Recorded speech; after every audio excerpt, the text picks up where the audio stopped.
Ah, remember the days where Disney committed a mere 18 seconds to opening logos? This serves as a reminder that once upon a time they reined in their logo flexing, rather than burdening us with multiple minutes of masturbation. The lyrics playing in the background are "Sometimes I Have Dreams," and they play as our protagonist is literally staring dreamily out of a window. I fear this is a sign of overt on-the-nose overtures to come, so I am pledging 100 cents for every song and a personal guarantee to tarnish each tune with my own special singing sauce.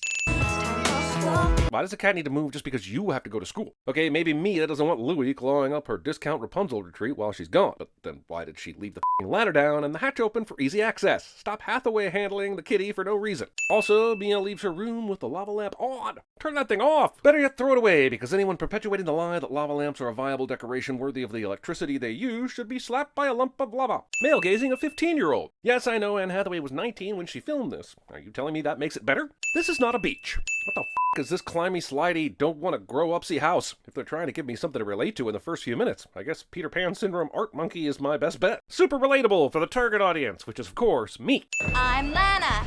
Anna Fontana. Rhyming Anna with Anna and Anna. Morning, Lily. Lily's friend. Vice Principal Gupta could have got away with a simple "morning girls," but instead she chose a response that would make Mia feel completely forgettable, so that the audience is clued into how forgettable she is, in case we forget. And as if that wasn't evidence enough, this kid chooses this bizarre backwards approach to sitting down to further prove Mia's invisibility. This literally only happens in movies and is somehow prevented by a reduction in eyebrow size. And finally, why doesn't the sitting kid find a way to sit down? Just because you don't find a seat doesn't mean you don't sit down as planned. He just walks off, as if almost sitting on a forgettable person caused him to also forget that he needed to sit down. God, this makes no sense. How much of this movie is left? All of it? Jerk and jerkette sighting.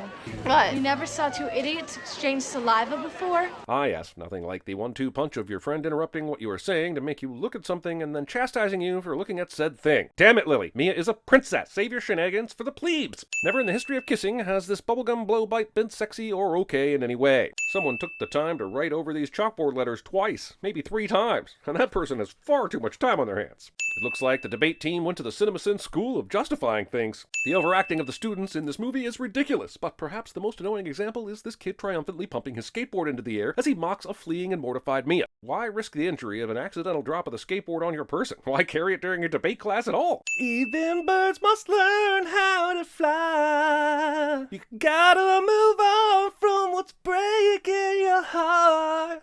We never see Rope Ronald again. He is not at all important to the mother-daughter story he reacts to in the least, but we have finally seen a character with a penis get solid screen time in the first 10 minutes, so the movie is basically saved. Oh, your grandmother called. What? The live one, who lives in Genovia. Outside of an Addams Family film, when does anyone ever need to clarify that their living relative is the one calling them? How is this a detail to clarify? This is the first time she's ever contacted us. What you want? She's in town. Mia's mom knows exactly why Grandma Poppins is in town, but for some reason thinks that receiving life-altering news would be less traumatic if one were to be totally blindsided by it. She came all the way from Europe to have tea. To be fair, people from Europe would have tea anywhere. In this scene, we learn that all the children are talented and horny, and also that Mia is meeting her grandmother, which we already know, because 5 seconds before this scene, Mia said she would meet her grandmother. This scene lasts 50 seconds. I hate it all. This asshole is patting down this bag as if it's a fucking human. If he's doing a security check, why wouldn't he insist on opening her bag? Please don't crush my soy nuts. Your soy nuts are safe. Your hopes of living a normal life, on the other hand. Genovian pears. We're famous for them. This fact is, for some reason, important enough to the plot to be mentioned multiple times, but not important enough to actually impact said plot in any meaningful way. I will take good care of it. You're probably worried about the damage being done to this priceless family heirloom, but all I can think is, what about the soy nuts now, Mia? What about the soy nuts? I've only just begun to give a fuck about anything to do with English tea customs, but even in my gross American-esqueness, I cannot handle the next few seconds of teacup abuse. A sin for each offensive and violent clonk against that poor China. You are Amelia Mignonette Thermopolis Rinaldi, Princess of Genovia. And so begins one of the most contrived plot catalysts ever put to film, beating off tough competition from the likes of the Magic Death Liquid in Mission Impossible 3, the Allspark from Justice League, and the Mother Boxes from Transformers. And I am Queen Clarice Rinaldi. Queen Wren here has spent the last few minutes listing everyone's first middle and second middle, third middle, pre-surname, and proper last name, but she only has one first and last name? I demand to hear Julie say, Queen Clarice von Tesping best the rest of forevermore holdy and oldie, and bow and For 15 years, you couldn't find a spare minute to tell me that my father is a royal? Mia would be the princess of CinemaSins, whether she likes it or not. Your father and your grandmother both agreed to keep that distance so you would have a chance of a normal childhood, free of emotional complications. There's no normal childhood, and Mia's current life of constant bullying is far from being free of emotional complications. Tell the kid she's a f***ing royal and give her a chance at a life where she gets to meet her father before it's too late. I mean, it's too late now, but goddamn, how emotionally inept is Mia's mom? Fine. Good night, sweetheart. Oh, she's a dead-hearted beast! Run, Mia! Oh, this is a nightmare. I'm going back to bed. And then Mia turns toward the fireman's pole and plans to strong-arm climb it upwards? You ignored me for 15 years, and you lied to me. Families don't do stuff like that to one another, okay? Well, someone has been watching too much Disney. Oh. This ventriloquist cat that absolutely did not show signs of hissing. Kids! Can we 86 the flags, please? No. Movie expects me to 86 my disbelief that our Genovian native here would understand a very American colloquial phrase like this, especially when Lady Gru didn't understand what shut up meant. Hi, it's nice to meet you. You know, you look like Shaft. Yes. No. At least your dad's still alive. Hey, I thought you're getting over that. It's been, what, 2 months? What the sh**? It's only been 2 months? Jesus. Did children grow up with this movie as part of their meter for appropriate responses to traumatic life events? Are those now adult children okay? Are they in therapy? Someone help them! Oh, thank God. Finally a scene I can relate to. You know, the normal high school hangout at a car repair shop with a section in the back where talented bandmates from class join in to practice decently executed originals on solid equipment for a swooning group of adoring peer fans. Making your cursive S look more like an F. That's right. I can read cursive and you can't. F yeah. 1 point for being old and able to decipher magical cursive. Well, carriage, obviously. Hairstyle. Complexion. I'll take things that have no bearing on being a good leader for 5 cents. The neck is seemly. Ears like her father. Okay, so knowing the f***ed up world that we live in, I can see how having pretty hair and a confident gait could be beneficial for a head of state. But what the f*** was on Golden Pond here expecting to do with Mia's ears, eyes, or neck if they weren't up to scratch? So we don't schlump like this. Everyone calm down. We're not being sized up for our royal potential. We are perfectly fine walking and sitting like this. At least that is what I'm telling myself as my croissant-like posture fully petrifies my spine. Charlotte was instructed to take notes, but can't seem to decide whether to use a tricorder from Star Trek The Next Generation or a replica of the Declaration of Independence. Mr. O'Connell is not married. He's not living with anyone. Plus, he's not pierced, tattooed, or hair plugged. My God, no tattoos? Why didn't you say so? Marry him before your standards increase to a list longer than 5 things. Did it ever occur to you that if you dated one of my teachers, it would give the other kids license to mock me for the rest of my life? Did it occur to her that just by existing, the cruel kids will have any amount of unwarranted ammunition to mock her for no good reason? No, it does not occur to her, because not one adult in this film helps her to define her value outside of others' opinions. Come on, for it! Come on, get her! Win your play! Teachers who allow an uncomfortable student to be taunted and attacked by their soccer ball-wielding peers should be forced to endlessly watch Ted Lasso until the festering pus that is their personality is cleansed from their soul. Just block one, Mia. Just block one. Also, to be fair, she did block several, albeit with her face. I am a synchronized swimming, yoga doing, horseback riding, wall climbing type girl. My hand-eye coordination is 0. I have a funny feeling that 0 hand-eye coordination while rock climbing will cause an injury far greater than any amount of poorly dodged soccer balls. I'm gonna turn the back seat into a dressing room so I can change into a proper outfit for Madame, okay? Changing into new shoes after putting pantyhose on hardly counts as a new outfit. Stop being dramatic. No one will be seated while Mia struggles to be seated. Shazam! Cute, Jeremiah, but a way to a girl's heart is not by treating her like a vending machine. Wait, what kind of ass-backward vending machine gives you money? Majesty, they know what is a secret, huh? This battalion accent? Charlotte, watch him like a hawk. But don't watch him sign the papers and confirm their confidentiality agreement. That won't help us later on in the movie at all. Also, don't confidentiality agreements work better if they are signed before revealing said confidential information? This motherfucker has a goddamn curling iron in his pocket. You will be beautiful. She already is beautiful. Beauty is subjective. Gah! Just a reminder that this professional hairstylist had better combing options within reach. Do you wear contact lenses? Well, I have them, but I don't really like to wear them that much. I don't give a good goddamn if the movie is deliberately painting Paulo as a villain or not. Destroying somebody's gateway to a sense that has failed them is f***ing abhorrent. He has no idea how poor her vision is, or if she even has her contact with her. 50 cents! I broke my glasses. You broke my brush. A man with little to no hair is equating the loss of a hairbrush to someone with poor vision losing their glasses. Let that one sink in for a second. You want to know a big secret? Tell me. The cucumber does nothing. That is a lie. The cucumber lays there on your face and becomes a delicious snack, and if added to vinegar, it transforms into a delicious goddamn pickle. It means something. Why go through all the trouble of packing the pedicure foam toe separator thingies if you're not going to use them? A princess. Holy shit, she looks so fucking gorgeous. Thank God they removed all the traces of her natural self and transformed her into an example of what true beauty really is. Oh, ho, ho, Disney, you've done it again. You've given us the most valuable standards with which to gauge the success of our own lives. Thank you. Pocket-sized musical spitwaffles. You should know that no one can make you feel inferior without your consent. Hector Elizondo plays a lovable mentor in a Gary Marshall film from the 90s cliche. Seriously, it happens a lot. Shut up! Shut up! Mia has just let Lily in on the secret, but why would this suddenly flip her opinion? Aren't princesses the epitome of everything she hates about the so-called A-crowds? So the teachers allow intense bullying, but not hats. Noted. Look who's trying to fit in now. See, kids, the lesson here is that even after you conform to the beauty standards of your peers, you will still be rejected and mercilessly teased.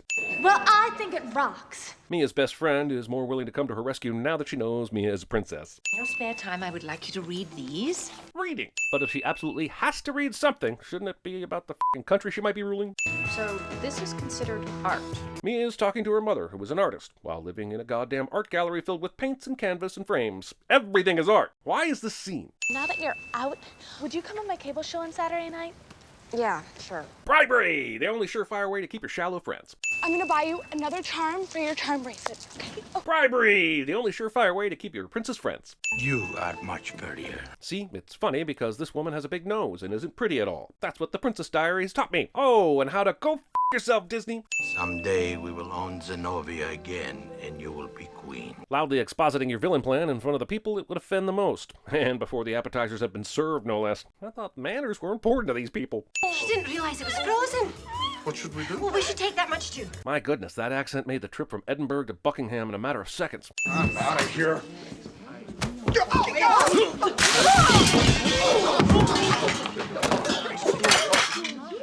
Was that my fault? No, it f***ing wasn't. At best, it's on the bibulous lord here for not looking where he was going. And at best, it's on you assholes for not rescuing the grape instead of letting the princess crawl around on the damn floor for it. Shall we adjourn to the Grand Hall for coffee? Oh, yes, let's do. Mind the teenager who was crawling beneath a table to escape a room full of adults who appear to be laughing at her. No need to check in to be sure she's well. No, let's cut to the next scene and let our imagination fill in with what could have occurred over the last few hours of social torture.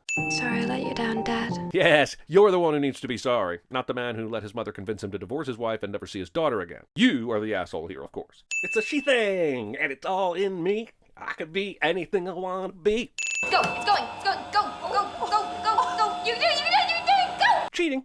911, I need to report an accident. They put me on hold. What? Were you not expecting a commentary on the state of the San Franciscan emergency services by a pair of nuns in your live-action Disney movie? Well, shame on you. Why, I would be proud to have two such fine, honorable gentlemen serving in Genovia. Tell me this doesn't work. Masters of the Order of the Rose. I swear to God if this works. Now, Mia, I know you don't want to go all the way downtown, but That really won't be necessary. God damn it, this works! does anybody have a saber? She casually asks a group of sightseers who only moments ago gleefully skipped out of a tourist treasure trap gushing about how lucky they were to find a keychain with the Golden Gate Bridge and their name in glitter letters. I'm saying no one on this trolley is carrying a goddamn saber. Oh, I've got an umbrella. Queen C immediately rejects an umbrella but accepts Mia's nasty parking brake that was just spewed from her piece of shit Mustang. I need this movie to end now. This is the girl that won the genetic lottery. Other than the frizzy hair, bushy eyebrows, and poor vision, of course. See? I'm learning to accept the movie for the message it's sending. Go, me!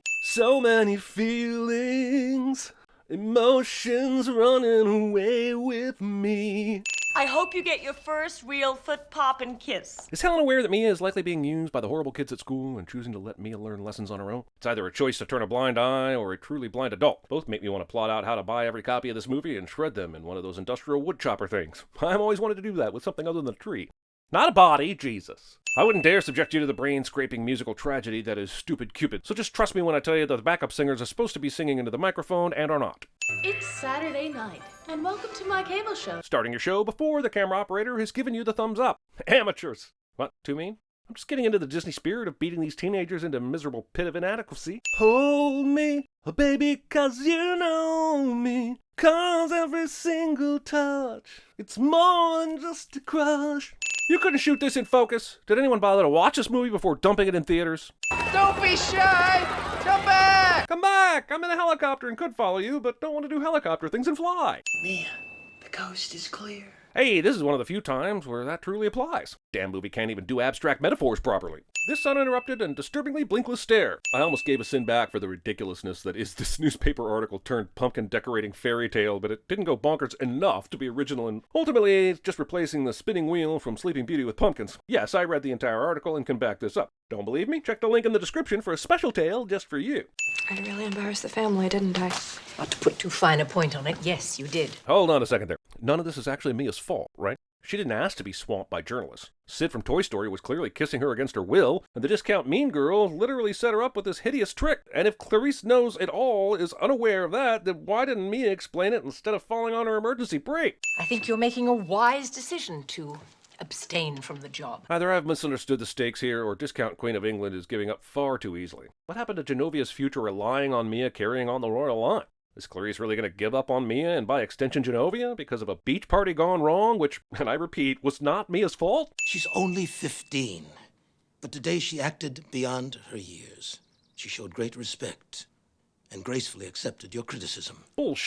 All that does is prove she hasn't learned when to stand up for herself. Something a head of state should probably know how to do. Do you think she can do it? Oh, I have no doubt. Based on what? Now, I'm all for defending the underdog, but they've known Mia for like a week, and nothing she has done during that time proves she would be able to lead a country. If the movie can spend almost the entirety of its runtime listing the reasons Mia isn't visually appealing enough to lead, they can at least list a few reasons why she should be able to do the job here when the movie wants her intellect to finally count. What makes you different, makes you beautiful. What's there inside you shines through.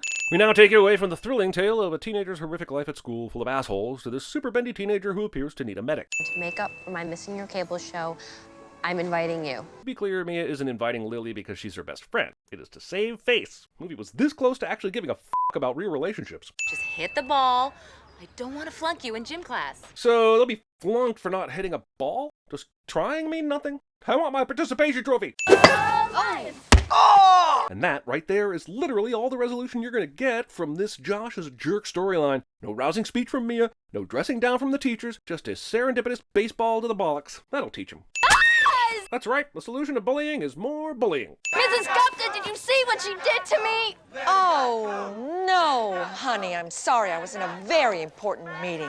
Yes, this ice creaming was deserved, but regardless, these teachers are terrible people for passively endorsing it. People think princesses are supposed to wear tiaras, marry the prince, always look pretty and live happily ever after. I swear I'm about to lose my f***ing mind. People think this because you, yes, you, Disney, have been telling them that since goddamn 1937. Hold on, but don't hold too tight. Let go, it's gonna be alright. Don't run away from what your heart is saying. Louis, what have you got there? Convenient communique, concealing cat is considerably convenient. It is a custom in my family to pass on a piece of wisdom. So based on this accent as well, Genovia is definitely just England then, right? The brave may not live forever, but the cautious do not live at all. This bullshit platitude right here. This is telling kids, and introverted kids in particular, that there's only one way to exist. Be brave or be forgotten. When in reality, there's an entire spectrum of perfectly valid ways to live your life. Remember, the cautious cave person was the one that didn't get eaten by the damn tiger. So, the idea here is that Mia is reading this handwriting? I call bullshit, and I take back my previous clap on the back for enjoying the secret language of cursive. Despite the threat of rain, the big turnout includes the mayor of San Francisco. Why would the threat of rain dissuade anyone attending a ball that takes place indoors? Just walk from the limo to the front doors is literally the only time they have to be outside. Umbrellas up! The individual here who can't work an umbrella. Where is she? She went somewhere. I know nothing. Do you know why your pants are down? It's okay. She'll be fine. She's gonna get here. Why is everyone so nervous about Mia getting to the ball? What are the stakes here? As far as they know, she's already made her decision, and talking to the press was more about facing her fears than it was an actual necessity. If anything, her mom should be happy Mia is staying well clear of this bullshit. Is this punishment for driving without a licensed driver in the front seat? No, this is punishment for 1, not knowing how to drive on hills, and or 2, using a bad mechanic. You wouldn't happen to be running away, would you? Deus ex jocina! I'm not so afraid anymore. My father helped me. In a movie with strong female leaders, such as Queen Clarice and Mia's mom, somebody thought it was necessary for the f***ing absent father to be the one that proverbially swoops in to save the day. Did no one realize how f***ed up that is? Here, Apollo here to save the day. They're still giving this asshole work. Is he seriously the only stylist willing to cater to a royal f***ing family on short notice? This hilarious moment when no one in the entire ball steps up to dance with the princess. Old and young alike avoid her beauty like the plague. Why me? Because you saw me when I was invisible. So nothing specifically about him then? Mainly the fact that he's her only option? Nice to see everyone maintaining the shallow status quo. God damn it, another one? You showed me faith is not blind. I don't need wings to help me fly. Dear Diary. A movie called The Princess Diaries takes 1 hour and 49 minutes to Princess Diary. And welcome to Genovia. Or as the rest of the world calls it, Longford Castle, Wiltshire. In England!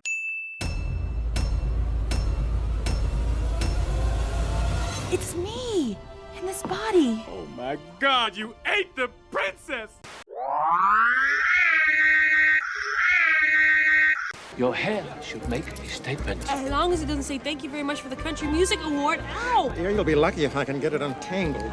Romy, you look so good with blonde hair and black roots. It's like not even funny. I just want your extra time and your kiss. Tree? I am no tree. Did I do that? Accompanied by an adult whose license expired 45 years ago. Diplomatic community. Figure we take out the terrorists, lose 20-25% of the hostages. Tops. I can live with that. You know what you look like to me with your good bag and your cheap shoes? You look like a rube. A well-scrubbed, hustling rube with a little taste. Good nutrition. I have no idea what you're talking about.